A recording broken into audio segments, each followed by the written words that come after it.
Lagos Television, and on this segment we're looking at the assessment of the Sanwo-Olu administration, and we have Muyiwa Ogunlaja. He's a policy development analyst. Now, as the Sanwo-Olu administration moves closer to the end of its tenure, the conversation is shifting from promises and now to performance. Beyond the headlines and project commissioning ceremonies, what has truly changed in the lives of Lagosians? I'm going to leave us with that question. What has truly changed in the lives of Lagosians? Mr. Muyiwa Ogunlaja, let's take a quick overall look into the Sanwo-Olu administration since he became governor of the Excellence Center of Excellence. Thank you. Mr.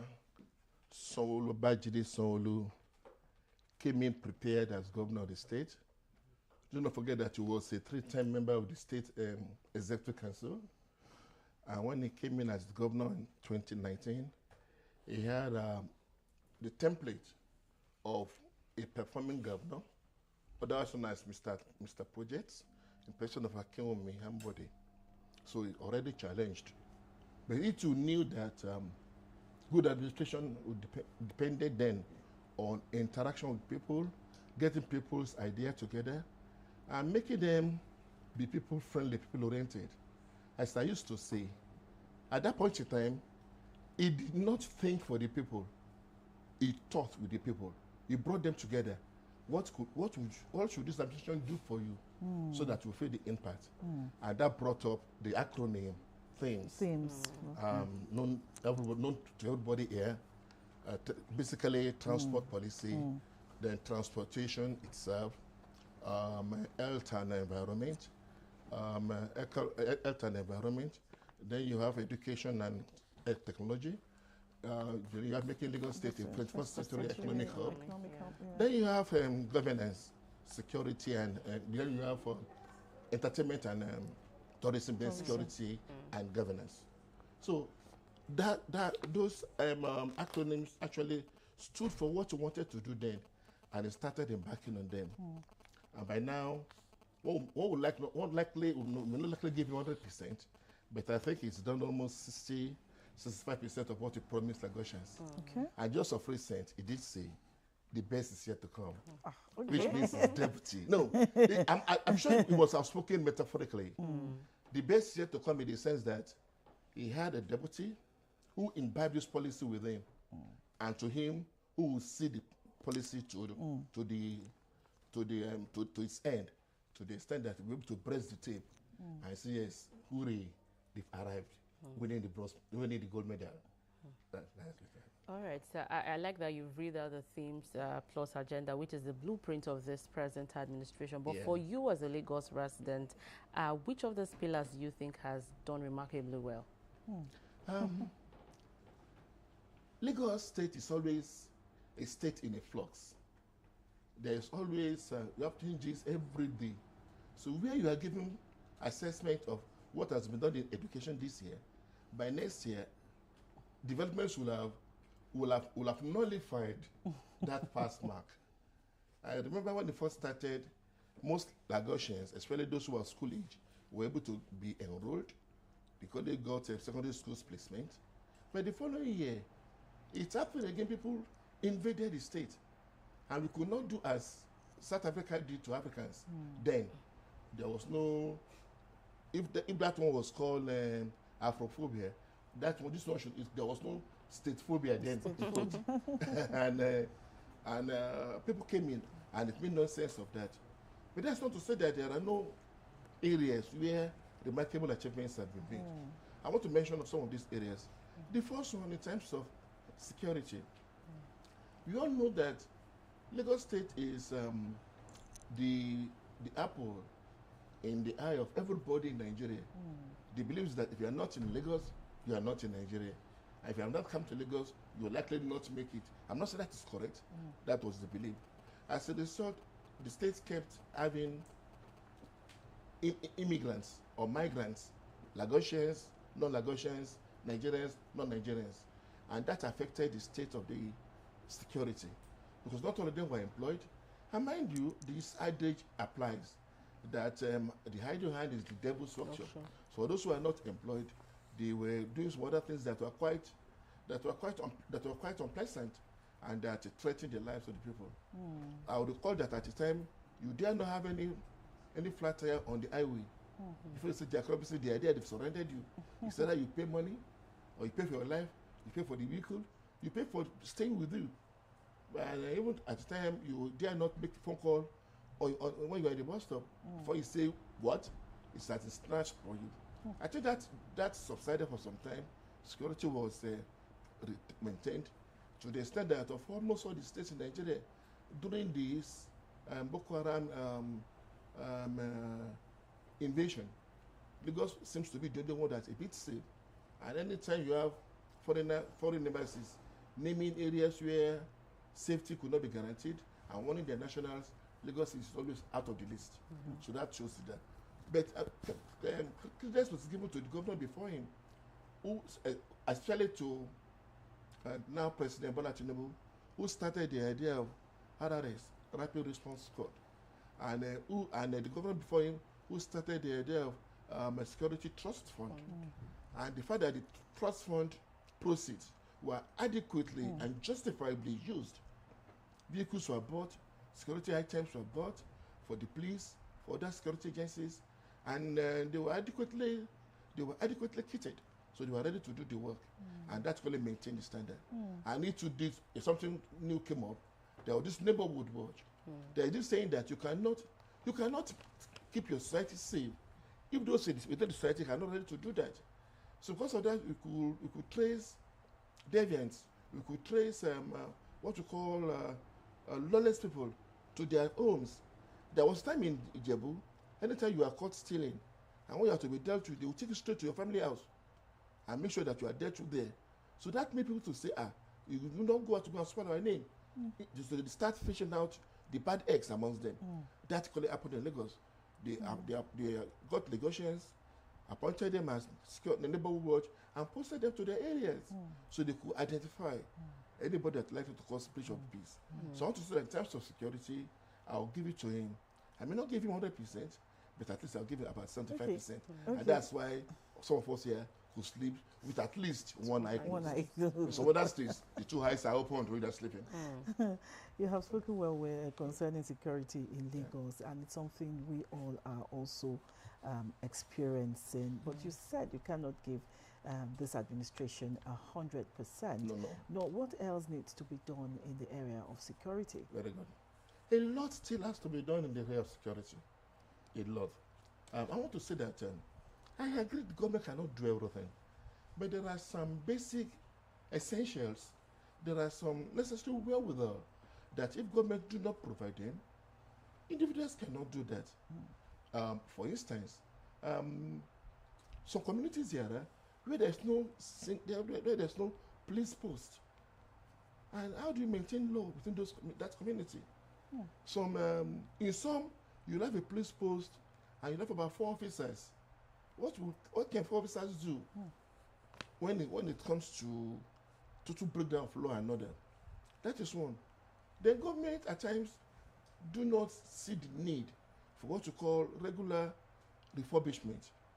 Most of the vehicles some security officers are using now were those given to them by previous administration. I said most, I don't say all. Okay. Though the new one, the present administration does not get it some, but there's what's called regular replenishment of the fleet, so that they can be agile and mobile. Then I know that government gives the police what you call fuel subsidy. They go to the fuel dump to get their PMS. But the question is this: what will 30 militaries do within 2 weeks for the police force that you expect to go through the nooks and crannies of the state? That should not be enough. Then in some other stations or areas, you hardly find neighborhood watch officers. Sometimes when you even see them, when you see that they are together somewhere, I'm sure that near that place is a beer parlor. That's the truth. Or you find a booker and a mama put. So instead of doing neighbor watch on the other, they are watching the mama put, who will give them something in return. Wraps of amala with good egusi, with good ewedu and begiri. And the bear man will give them 1 or 2 bottles of something. So they should be made to do their job. There's need for what is called adequate monitoring. And when there is adequate monitoring, they can fill their attention and equally fill their contribution to security maintenance in the state. Okay, before we wrap up on security, now that the state policing bill is now being passed in the House of Representatives or in the National Assembly, how well will it aid security here in Lagos? There is no dispute in the fact that it is he that wears the shoes that knows where it pinches. With state security, there will be no state that will want to be unsafe. The paramount interest of any government is provision of security for the citizens. I know governor will want to have his citizens in a state of in a panicky state because it will discourage investment. It will not bring in the much needed capital gain. So I'm sure with the state police coming up, it will go a long way in beefing up security. Although some hindrances are still on the way. Aside from being cleared by the Senate and the House of Representatives, mind you, it has to be cleared by 24 of the houses of representatives, houses of assembly in the country. Then the president must only give his assent. Then lastly, there's likely to be a plebiscite. I mean, that is, if people say no, it will be no. Although, all those complaining now are those who are deriving pleasure, who are deriving gain from the state of insecurity. And I think it is like, it's as if the federal government wants to close their source of livelihood or block that loophole that has been draining the country's resources, and they're likely to fight back. But I think if this is done in Lagos, we will not only sleep with our 2 eyes closed, we can even sleep with our doors and windows open. Okay, from security, let's move into healthcare. Now, healthcare is also a very, very critical sector. How would you assess the administration's performance in healthcare, looking at healthcare delivery, quality assurance, accessibility and affordability for Lagos residents? I know that no government will want to leave its citizens to what we call hazards of poor health. And I equally know that any government that has vision must also know that there are unexpected developments that could hinder the attainment of that vision. This presentation wanted a policy where education, health will be for all, to the extent that many programs were introduced, including this Ilera Eco, introduced, including having pregnant women deliver free of charge into the hospitals, including the elderly that are just given a preference just in terms of consultation. I'll come to that. But I want to say that aside from this, the widely accepted by the state anyway, mother and child hospitality, where you have specialized hospitals for mother and child, known as people call it what do you call it, like the one you have in Ikeja, like care house. So you have almost all the local governments, but that's not enough, because most of these hospitals have consulting stations. What do you mean by consulting? You just go there, you see the doctor, you consult the doctor, no drugs. And when you are given your prescription, it will be out of 20 OS, mark on, and that should be Panadol. You get Panadol, but you will not get other ones. When you have what OS out of stock, what do I do? Go and buy now. Is that governance? How many people can afford to go and buy the drugs? How many drugs are actually of potent quality now? I have seen instances, it could be exaggerated. I have seen instances where people buy capsules, and when you open the nylon, you find tiny pins in the capsule. That's the truth. Some others, I have seen instances again where someone wanted to buy Ampiclox Ampicillin. By the time you now move the cover, you find pure Panadol. But these are not from the government. I'm not saying from the government. I'm not saying from the government. I'm saying that the risk when of they asking have people to go and buy, that's what I'm saying. Their medication. That is the risk. Okay. I have to tell people to go and buy. That's what you go and buy. And let me tell you the truth. Most of these pharmacists or chemist shops, they usually say the truth. They will tell you this is original one, 10,000 naira. This is 1 year to each, 1,000 naira. Trust Nigerians now. They want to go for the 1,000 naira. Not because they don't want quality, but because their pockets cannot afford it. And they need to buy something. So they go for that one, not knowing that they are going to worsen their health. Most of the damages we have had done to our kidneys in the state, done to our livers in this country, are because of these adulterated drugs, which are easily available, which are often patronized by people, out of necessity, not because they would like to have it. So any government that is appreciative of this should then ensure that quality drugs are available. Not just the structure. Not just the structure, and not just consulting doctors. And just giving me the my prescription. You give me about 10 drugs, you say only one is available, others, OS. I know many illiterate men and women who know the name of OS better than those who are in secondary school. Because it is usual reading.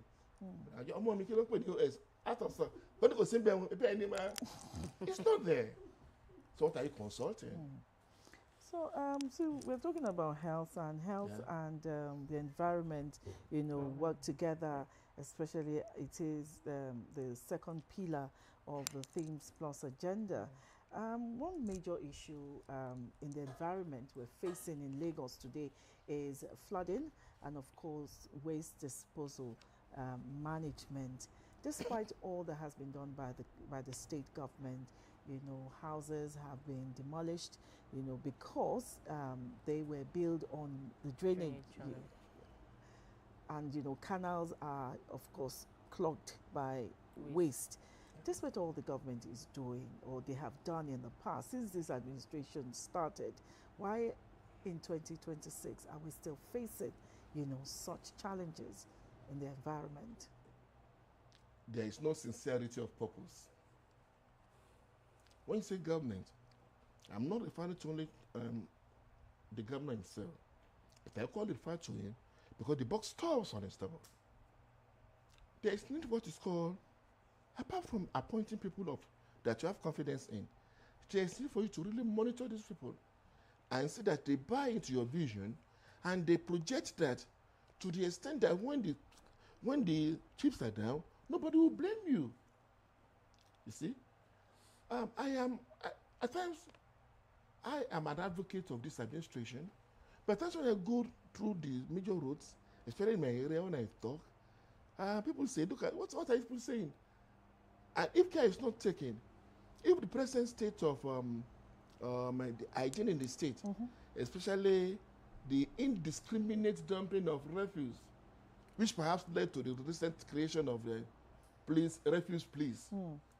And I don't think they have actually started work, but they may not have been kitted, but I think they have started work using ordinary camouflage. But why should government wait until that happens? Who will not know that during rain season, that does site at base site at Orishosun will not be passable. Any government that will not sit there and just cross its arms, who will have known that very soon that place will not be passable. Therefore, let us have the place start. Must you wait until it happens, until it dawns on you, before you know that place should be tied, so that these disposal vehicles can move in and move out? What you have for now is because those vehicles could not move in and move out. Those who are already loaded are still loaded, and they are there. Those who are attempting to move are stopped. Nobody needs to wait for that to happen. And look at what you have now. We used to say that our neighbor, the state near us, is very dirty. Now Lagos is dirtier. Is that the kind of image you want to have? Is that how to become a 21st century megacity? That's not the way. So that is one. Number two, as for the flooding, I will not blame the government so much because there's what's called natural disaster. And the location of Lagos is very peculiar. It's just about something above the sea level. So that is Lagos. So people should expect that. The only mistake or the only fault of the government is the fact that there is no sincerity of purpose. That's my uncle. I must approve that building plan. That's my cousin. He must have the building plan. Oh, Koka is my cousin. I must have the building plan approved. That shouldn't be the case. It should be uniform standard. No matter your position in the society, no matter how well connected you are, those buildings now being demolished, were the officers blind when they started the construction? You look at some of these buildings, they had what is called perfect titles. Who gave them those titles? Who inspected those sites? I know that before your CFO is given, apart from the land information certificate, apart from the building, survey plan, they only ask officers to go to the site and ensure that one, there is no structure on that site. Two, ensure that it's not under government acquisition. And number three, it's not under high tension wire and it's not disturbing drainage. Now, if someone had done all that, would they have been issued with appropriate titles? Something is wrong somewhere. Why must you wait until it happens? My wife, your wife is pregnant. You ought to have gone to the hospital to ascertain the health of the fetus. Now you did not do that.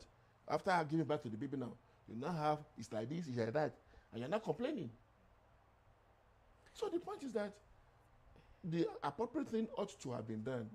That has been left undone, and that is the problem we are now facing. Thank God for someone like Wahab, that commissioner, with vigor, although with some youthful exuberance, but that notwithstanding, doing what should have been done. But people are often elderly. The only my advice to him is that you don't take people for granted, especially when they have been misled by agencies that ought to have told them that you cannot build there, but did not do that, and went ahead to give them titles. So what's the percentage of what's the percentage of blame, on people, on Lagosians ourselves, when it comes to us, the way we treat the environment? Almost everybody is guilty, including perhaps myself speaking. I will let you know why. How many of us keep our empty bottles of soft drink when we were in commercial buses, even when in our cars, after exhausting the content? Most of the time you just want to put it on the main road. Is that the way it should be done? I don't do that though. Well, I know nobody will know. I know nobody will know. I don't do that. Let me ask you this question. If I go to your car now, will I see a dustbin in your car? Will I see a mobile bin in your car? No. There wouldn't be. Because I don't eat in my car. And because I'm you have driving. Children at times. You'll be seated at the back. And you'll have given them biscuits. You'll have given them all these packed drinks. Okay. And by the time they finish, they will not say, "Mommy, pack, I want to throw." They wouldn't say that. They will simply wind down and then turn out of the car. What do you want to do? Not a child of mine. Especially public buses. Then in some areas where there are no incinerators, or packed containers of PSP vehicles, they just threw their waste. Come any rainfall, it should Robina, Shukura, Nandi, Jotiro, Eladaklenu, meaning it's now raining heavily. Go and cut away all the bins. To then putting the bins where moving flood is there, not knowing that they are causing some problem somewhere. And when you get to that end point, got stopped, then the water will find its way, find its level. So there's need for a lot of reorientation. I'm not saying you have not been oriented, but reorientation now. We keep talking about it here. And you talk to some people, it's not sure that some people want to listen. You don't give orientation to people after the news. They don't. You give it after a Yoruba program or any program that is funny. That they will, or during after football matches, or during items like Big Brother Africa, all of them will stay glued. When you have large viewership. Yes, what you do. It's not you just cast news, just say, yeah, don't throw this after the news. How many people listen to the news? Especially when they are rendered by people like you. And the diction is excellent, it's so pleasing. And people say, you better Okay, let's quickly move to the economy of Lagos. It will not be seen. So that is the point. Okay. So I'm being practical. I stay with the people. And I know their thinking and their thought. So let us do what to make them be interested in government propaganda. All right, let's move into the economy because our time is running. Lagos, over the years, have, created a niche for itself. We had, 2 years ago, the Dirty December thing was a big thing, and we had a lot of people coming in from outside the country because they want to experience Lagos, they want to experience what Dirty December is like, and that has also contributed to the tourism sector of the state. So I'd like you to also assess how well this administration has performed in that area. At the initial stage, I think there was this program called One Day Lagos Fiesta. One Day Lagos Fiesta. Fiesta, very good. And people were always looking forward to that. But the past one or two years, we have not been. I think it was just last year. There wasn't any last year. No, there was not any. Yes, there wasn't last year. So I don't know what really happened, but I really believe that it started very well, and especially with the revigorated your festival, other thing, and this called this Keno festival that all of it started both together. All of it started stopped. But I want to say that foreign investors, foreign travelers, or what I call tourists generally, have been discouraged because of the state of insecurity in Nigeria. To them, they cannot differentiate between Lagos and the entire Nigeria. Actually, to an outsider, Lagos is Nigeria, Nigeria is Lagos. So if they think Nigeria is not safe, to them Lagos is not safe, and that shouldn't be the case. So I think if a lot of sanity is maintained in terms of security, there will be great improvement in our tourism, and that will improve the potentials of the state, especially its revenue earning ability will only be improved upon. Okay, beyond attracting investments, beyond the tourists coming into Lagos, Dirty December and other tourist sites, what should Lagos be doing now to ensure that these economic opportunities reach Lagosians directly? Yeah, there are a number of things that government actually need to do now. I remember during that time, there was a time when government in its wisdom decided to reduce BRT fares by 25%. That was done for about 6 months. Though I saw that as cosmetic measure. As soon as the rain fell and it washed up the faces of those who had put on cosmetics. Makeup. Makeup, thank you. You can now see the actual beauty. And I don't want to say more than that. The meaning is explicit. For those who have been affected, I apologize. So the point is that government needs to do more than that, especially for elderly people. This is one of the societies where people seem not to be happy that people are growing. Government seems not to be happy that people are surpassing the age of 60. Because nothing is done concretely to take care of the elderly. In other civilized crime, anytime you are 60, you have what I call the freedom pass. With the freedom pass, you can join any public post or transportation at non-rush hours, and it's free. And to be candid, what do other people want to go out for during rush hours? You can't. What do you want to go between 7 and 9 or 10? You go out leisurely around 10, 11, and by the time you come back by 4 latest, then that will be free. That's not being done by this government. Aside from that, those who are the working class too, they hardly have enough of these buses that will be convenient for them. If you don't join a downfall, you don't join a motorway, you will likely not get to where you're going. And most of us, by the time you are late, you want to use Okada, which is at risk. Do you know how many lives you have lost? Time to demand on Okada on highways that save a number of lives. And I give kudos to the government for that. Anyway, I think a lot of that will be done, and if it is possible, let government ensure that all agencies have their own staff buses. If centralized staff buses will not be useful. I don't see why LTV should not have its own staff bus. I don't see why Lagos should not have its own staff bus. So these are the issues that I think government still need to do, and I don't see why there should be no dedicated staff bus, dedicated buses, general buses for elderly people and for school children. When we are growing up, we had this person as Scully. As soon as you are in school uniform, just join the bus, it's free. Even when you are seated, you used to be given biscuits, snacks, and soft drinks. Seated on the bus going to school. Do you have that now? Instead of biscuits and snacks, it is headache. It is knock on in the bus. You will knock on the get in there. As if you have not paid. I'm telling you that you should have been up for the elderly person. As if which is correct anyway. But that child too deserves some pampering, because the baby of today is the governor of tomorrow, and that thing should probably be looked into.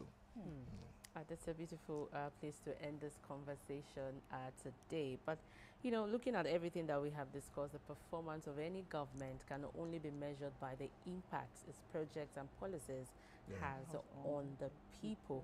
We must say a very big thank you to you again, Otumba Muyiwa Ogunlaja, for sharing your own insight on assessing the Sanwo-Olu administration. He is a policy development analyst. Thank you again for your time. Thank you, my dear. The program continues shortly. Stay with us.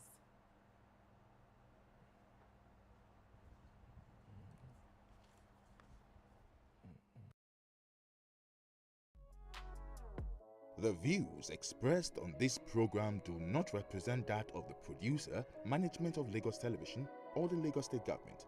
They remain the perspectives of those expressing them. Thank you for staying with Lagos Television.